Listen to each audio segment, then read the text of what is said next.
آج کی مجلس سے من جانب برائے سال ثواب بیگم و سید الطاف حسین مرحوم شہید سید عرفان نقوی کے لیے، تمام مرحومین مومن مومنات کے لیے، علماء اکرام، مراجع عظام، شہداء ملت جعفریہ، اس جامعہ کی بنیاد سے لے کر آج تک جتنے علماء نے، طلباء نے یہاں خدمت انجام دی، ان سب کے مرحومین کو اور وہ جو اس دنیا سے جا چکے انہیں شامل کرتے ہوئے باب العلم فاؤنڈیشن کے تمام مرحوم اراکین اور معاونین کو شامل کرتے ہوئے الفاتحہ۔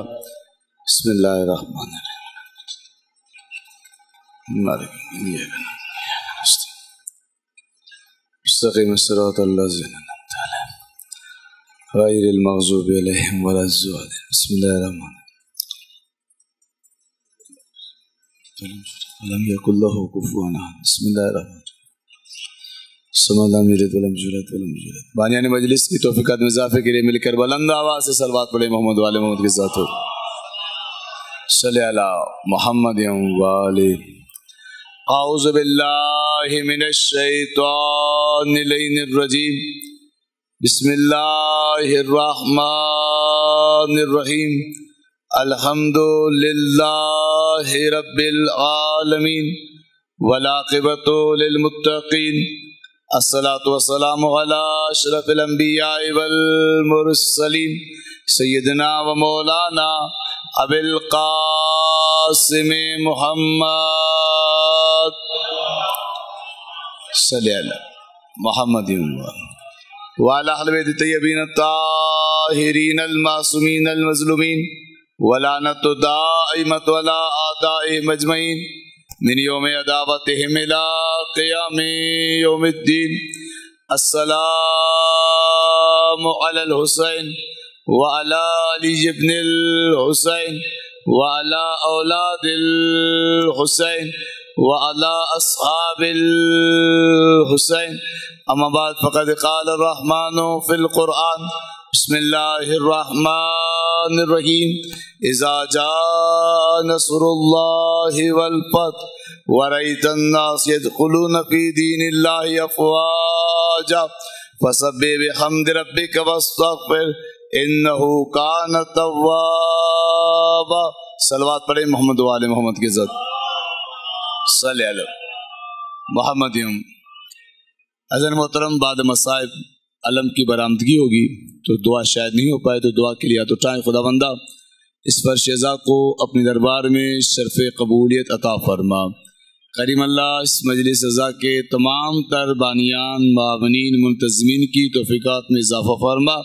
دنیا بھر میں جہاں بھی عزاداری مظلوم کربلا ہو رہی ہے ان عزاداروں کی حفاظت فرما۔ ہمیں حقیقی معنی میں عزادار سید الشہداء بننے کی توفیق عطا فرما۔ کریم اللہ اس عزاداری کے حقیقی وارث امام زمانہ کے ظہور میں تعجیل فرما۔ ہم سب کو مولا کے اصحاب و انصار میں شمار فرما۔ ان تمام دعاؤں کی قبولیت کے لیے، مجلس کی مقبولیت کے لیے مل کر بلند آواز سے صلوات پڑھیں محمد وآل محمد کے ساتھ۔ صلی علی محمد۔ حضرت محترم، آپ کے سامنے خمسہ مجالس کے لیے حاضر خدمت ہوا ہوں۔ 21 محرم تا 25 محرم، یعنی واقعاً یہ بات واضح ہے کہ ان ایام میں اس شخصیت کا یا اس کی ذات کا، اس کے اصحاب کا ذکر ہونا چاہیے کہ اگر دین کو کربلا نے بچایا ہے تو جس نے کربلا کو بچایا اسے زینب اور سید سجاد کہتے ہیں۔ یعنی واقعاً واضح ہے یہ ایام اس امام کی۔ آپ کے سامنے 24 رجب کو اسی مقام پر خطاب کرنے کی سعادت حاصل ہوئی تھی بمناسبت شہادت باب الحوائج موسیٰ ابن جعفر علیہ السلام۔ صلی علی محمد وآلہ۔ ایک دفعہ پھر آپ کی خدمت میں حاضر ہوئے ہیں تو کیونکہ آج پرچم حضرت عباس کی برآمدگی بھی ہے تو شاید مسائل میں تذکرہ باب الحوائج کا ہے، لیکن کوشش ہوگی کہ ان 5 دنوں کے لیے جس موضوع کا ہم نے انتخاب مناسب جانا ہے وہ ہے اصحاب امام زین العابدین علیہ الصلوۃ والسلام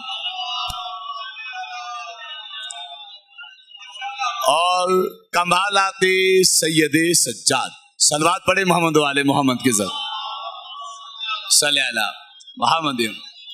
حضرت محترم، ایک ایک لفظ تمہید پر آپ کی توجہ کا طالب، ایک چھوٹے سے طالب علم کی حیثیت سے حاضر ہوا ہوں. نہ عالم ہوں نہ کسی علمیت کا دعویٰ. یقین کیجئے کہ یہ ایک ایسا مضمون ہے، اگر اس مضمون کو سمجھا جائے، اس مضمون کو پڑھا جائے تو کئی ایسے سوالات ہیں جو دشمن تشیع سے کرتا ہے کہ تمہارے پاس عزاداری کہاں سے آئی، تمہارے پاس کربلا کی روایتیں کہاں سے آئیں، تمہارے پاس کربلا کی ایک ایک لفظ کی وضاحت کہاں سے آئی. تم تو ایسے بیان کر رہے ہو جیسے کربلا میں کوئی لکھنے والا تھا، تم تو ایسے بیان کر رہے ہو جیسے کوئی سننے والا تھا. تو حضرت محترم، یہ حق بنتا ہے اس موضوع پر بتایا جائے کہ کوئی تھا جو 35 برس تک صبح شام لوگوں کو بتاتا تھا، سنو آج اگر مسجد میں آذان آ رہی ہے تو یہ صدقہ ہے حسین ابن علی کا. یعنی کربلا کی تمہید. یعنی آپ میں ماشاءاللہ اللہ تعالیٰ سلامت رکھے ہمارے برادران کو جنہوں نے اہتمام کیا ہے مجالس کا، اور یہ سلسلہ عرصے سے چل رہا ہے. بابر علم فاؤنڈیشن کے احباب کی طرف سے دنیا بھر میں مجالس ہوتی ہیں. مجلس ہماری نظر میں ایک تصور ہے، آپ جو فرمائے گا کہ مجلس کا ایک انتظام ہو تو اسے مجلس کہا جائے، اور واقعی ایسا ہی ہے. لیکن یقین کریں جس امام کی شہادت کا ایام ہے اس نے دنیا کے ذرے ذرے کو مقام مجلس قرار دیا، ذرے ذرے کو ذاکر حسین قرار دیا. انہوں نے بتایا کہ پانی کو دیکھ کر کیسے کربلا کو یاد کیا جائے.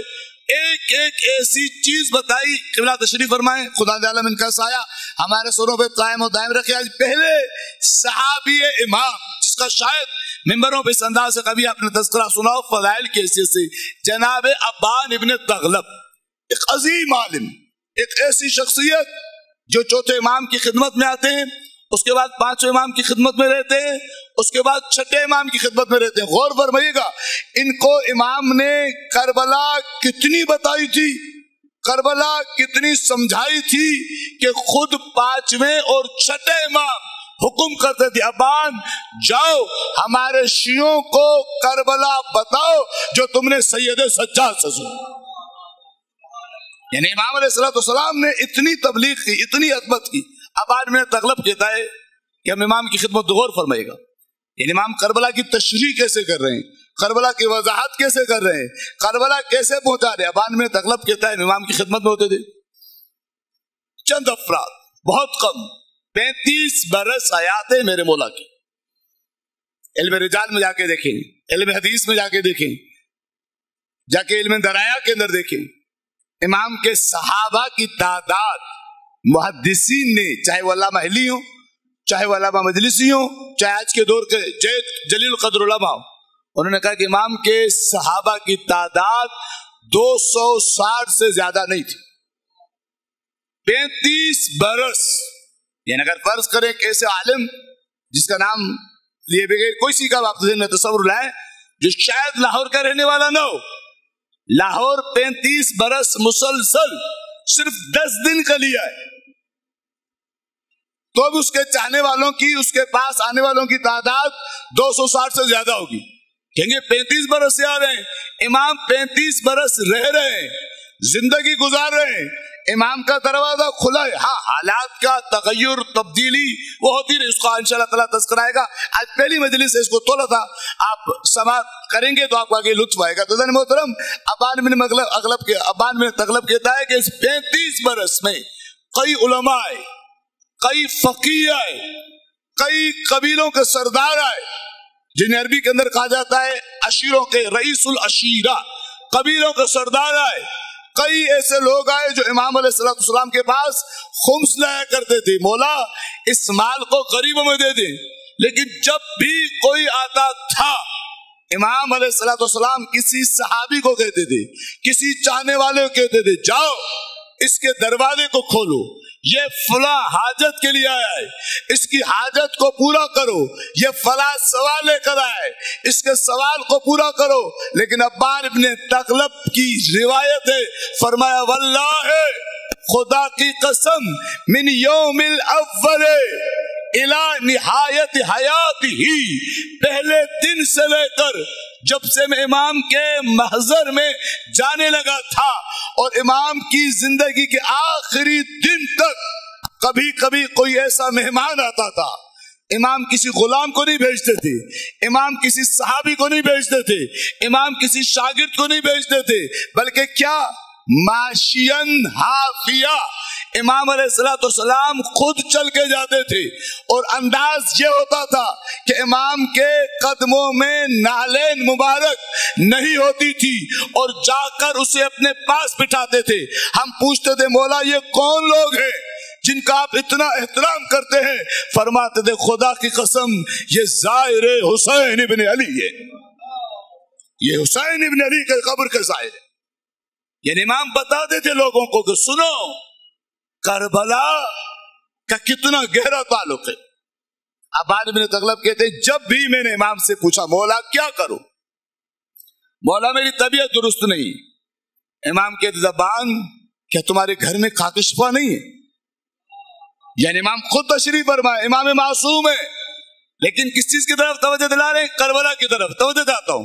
امام علیہ السلام کا عبان کہتا ہے میں کہتا ہوں مولا میری حاجت پوری نہیں ہو رہی، کہ زبان یا تو خود کربلا چلے جاؤ یا کسی کو اپنا نائب بنا کر کربلا بھیجو۔ عبان کہتا ہے میں کہتا ہوں مولا آپ تشریف فرما ہیں، کیا آپ کی دعا رد ہوگی؟ فرماتے تھے عبان میں لوگوں کو بتاتا ہوں جنہیں تم قبریں سمجھتے ہو، یہ وہ مقام ہے جہاں روزانہ ہزارہ فرشتے جنت چھوڑ کر آنے کو فخر سمجھے، اسے حسین کی کربلا کہتے ہیں۔ اللہ اکبر، یا رسول اللہ، یا اللہ محترم کربلا۔ اب سوال ہے عبان بن تغلب امام علیہ السلام کے عظیم تر شاگرد، پہلے صحابی جن کا آج کی تقریر میں تذکرہ آ رہا ہے، اور پانچویں امام کے دور میں بھی ہے، چھٹے امام کے زمانے میں بھی۔ ایک دن چھٹے امام کے عظیم صحابی مدرسے کے اندر روضہ علمیہ جامعۃ المنتظر کے اندر اس روایت کو پڑھ رہا ہوں، عظیم صحابی زرارہ ابن آیون۔ کسی نے پوچھا تھا علی نقی نقن سے کہ زرارہ ابن آیون کی منزلت کیا ہے، زرارہ ابن آیون کا مقام کیا ہے؟ کہا وہ اور ہیں جو کہیں لولا علی، اگر علی نہ ہوتے تو ہم ہلاک ہو جاتے۔ زرارہ وہ ہیں جس کے لیے امام نے کہا اگر زرارہ نہ ہوتے تو ہمارے دین کے پہنچنے میں کوئی تقصیر ہو سکتی۔ وہ زرارہ ابن آیون اتنا بڑا عالم، یعنی عالم معاف کیجیے گا، سارے علماء میرے سر کا تاج، سارے طلباء میرے سر کا تاج، لیکن وہ عالم جسے امام عالم کہیں، وہ عالم جسے امام کہیں، عبان بن تغلب جا کے دیکھیے گا ان تمام کم شخصیتوں میں سے ہیں جسے امام نے کہا جاؤ عبان جا کر مسجد میں فتویٰ دو۔ یہ جو ہمارے برادران کہتے ہیں فتویٰ دینا کس کا حق ہے، دادان محترم یقین کیجئے فتویٰ امام کا کام ہے۔ اب امام کی مرضی وہ خود دے یا کسی حکم دے، جیسے بارش برسانا فرشتوں کا کام تھوڑی ہے، بارش برسانا خدا کا کام ہے، خدا خود برسائے یا فرشتوں سے کہے۔ آپ کون ہوتے ہیں جو توحید کے مضبوط ہو جائیں؟ کہ ہمیں تو وہ بارش نہیں چاہیے جو فرشتوں نے کی ہے۔ تو یقین کیجئے وہ فتویٰ جو امام کی اجازت سے امام کی احادیث کو پڑھ کر دیا جائے، وہ فتویٰ دیکھنے میں کسی اور کا لگتا ہے، اس کے پیچھے اجازت امام کی ہوتی۔ امام نے عبان ابن تغلب کا، علماء بیٹھے جا کے پوچھے گا عبان جاؤ مسجد میں جا کے بیٹھ کے فتویٰ دو۔ اس عبان ابن تغلب سے غور کیجئے گا، کس نے پوچھا؟ زرارہ ابن آیون نے۔ پوری تقریر کی جا سکتی کہ زرارہ کون تھا، یعنی امام نے جس کا نام احترام سے لیا، امام نے جسے عزت دی، امام نے جسے مقام دیا۔ آپ نے ایک نام سنا ہوا ہے تاکہ آپ کے لیے زرارہ اور واضح ہو جائے، تو لبا کے لیے واضح ہے، جو کسی نہ کسی طریقے سے کتب سے وابستہ ہے ان کے لیے واضح ہے، شاید مجھ جیسے کسی عام آدمی کے لیے واضح نہ ہو۔ آپ نے امام کے ایک شاگرد کا نام سنا جس میں شیعہ بڑا فخر کرتے ہیں اور کرنا چاہیے، جابر ابن حیان،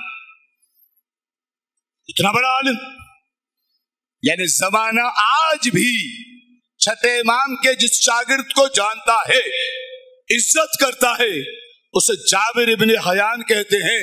جا کے دقت کیجئے گا کہ جابر کو جس نے قرآن پڑھایا اسے ابان کہتے ہیں، جابر کو جس نے نماز سکھائی اسے زرارہ ابن عین کہتے ہیں، یعنی جابر کے استاد۔ اس میں کوئی شک نہیں کہ جابر کو اصل فیض امام کے درس میں، لیکن امام کے جو قدیم شاگرد تھے وہ جدید شاگردوں کو پڑھاتے تھے۔ دوبارہ زرارہ نے پوچھا، یعنی جابر کے استاد نے جابر کے دوسرے استاد سے پوچھا کہ ابان آپ امام کے ساتھ اتنا وقت رہے؟ علماء حدیث اس بات پہ متفق ہے کہ زرارہ نے کبھی چوتھے امام کی زیارت ہوئی لیکن زیادہ وقت نہیں گزارا۔ ابان سے پوچھا، ابان آپ امام کے ساتھ اتنا وقت رہے، اور کیجئے گا آپ کو امام کی مکمل شخصیت سمجھ میں آئی؟ آپ کیا کہتے ہیں؟ کہتے زرارہ ہر شخصیت کے پہلو میں امام علیہ السلام وہ نظر آتے تھے کہ ہمیں غور کرنا پڑتا تھا کہ جو ہم نے پہلے سوچا تھا وہ درست ہے یا یہ درست ہے۔ غور کیجئے گا۔ زرارہ ابن عین نے پوچھا ابان سے، یعنی ابان نے اعتراف کیا کہ اتنا قریب رہ کر بھی میں امام کی کما حقہ معرفت حاصل نہیں کر سکتا۔ کا بیان کریں کوئی خاص بات جس کی وجہ آپ کو یاد ہو، کوئی ایسی بات جو مجھے سمجھ میں آ جائے، جو واضح ہو جائے۔ غور کیجئے گا، آخری بدے تک توجہ چاہتا ہوں، آج پہلی تقریر ہے، تھوڑا سا اس مقدمے کو برداشت کریں گے، کل سے آپ کو لطف آئے گا۔ کوشش کریں گے گفتگو امام کے اصحاب پر اور مصائب امام کے۔ آج حضرت عباس کے علم کی برآمدگی۔ تو حضرت محترم، ابان کہتا ہے کہ زرارہ حل صدق، کیا تم اس بات کو قبول کرو گے ایک شخص یمن سے چلا امام کی زیارت کے لیے، اس کا کوئی کام نہیں تھا مدینے میں، غور کیجئے گا، اسے مدینے میں کسی سے کچھ نہیں ملنا تھا، یمن سے امام کی زیارت کے لیے چلا، لیکن جو اپنے ذہن میں امام کی تصویر لے کر آیا تھا، جب اس نے امام کو دیکھا خوش ہونے کے بجائے وہ افسوس کرنے لگا۔ زرارہ کہتا ہے وہ کیسے؟ بیان کریں۔ فرمایا وہ زاہد تھا۔ زاہد اور ہے، عارف اور ہے۔ زاہد اسے کہتے ہیں جو خدا کو دے کر کہے خالق میں نے تمہیں دیا، اب تو بدلے میں کیا دے گا، اب تو مجھے کیا عطا کرے گا۔ عارف اسے کہتے ہیں جو کہتا ہے خالق تو نے جو مجھے دیا ہے اس کے بدلے میں نے تو تجھے کچھ نہیں دیا۔ یہ عارف ہے۔ زاہد کی عبادت اور ہے، عارف کی عبادت اور ہے۔ وہ زاہد تھا، یمن کا رہنے والا، اس نے امام کے سجدے سنے تھے۔ غور کیجئے گا علماء بیٹے، طلباء ذی وقار تشریف فرمائیں، اس نے امام کے سجدے سنے تھے، اس نے امام علیہ السلام کے بارے میں تسبیح کا سنا تھا کہ بڑی بڑی تسبیح، امام علیہ السلام دنیا سے بیدار، یہ ساری چیزیں اس نے اپنے ذہن میں تصور بنا کے رکھا تھا۔ وہ خود بڑا زاہد تھا، اس کے ذہن میں تھا شاید امام مجھ سے بڑے زاہد ہوں گے، میں ایک روٹی کھاتا ہوں شاید امام آدھی روٹی کھاتے ہوں گے، میں لمبے لمبے سجدے کرتا ہوں امام اس سے لمبے لمبے سجدے کرتے ہوں گے۔ یہ تلاش کرتا کرتا لوگوں سے پوچھتا آیا آئین علی ابن الحسین، علی ابن حسین کہاں ہے؟ ایک بندے سے پوچھتا آیا، اس کے ذہن میں تھا امام مسجد میں ملیں گے، امام سجدے میں نظر آئیں گے، امام مصلی پر نظر آئیں گے، امام کے ہاتھوں میں کوئی بڑی سی کتاب ہوگی، امام قرآن یا تو پڑھ رہے ہوں گے یا پڑھا رہے ہوں گے۔ یہ تصور لے کر آیا، جب یہ پوچھتا آیا شدت گرمی، اس نے دیکھا امام مصروف تجارت ہے، اس نے لوگوں سے بار بار پوچھا حل ھذا، کیا یہی ہے، کیا یہی ہے؟ سب نے کہا نعم، یہ ہاں یہی ہے جس کے بارے میں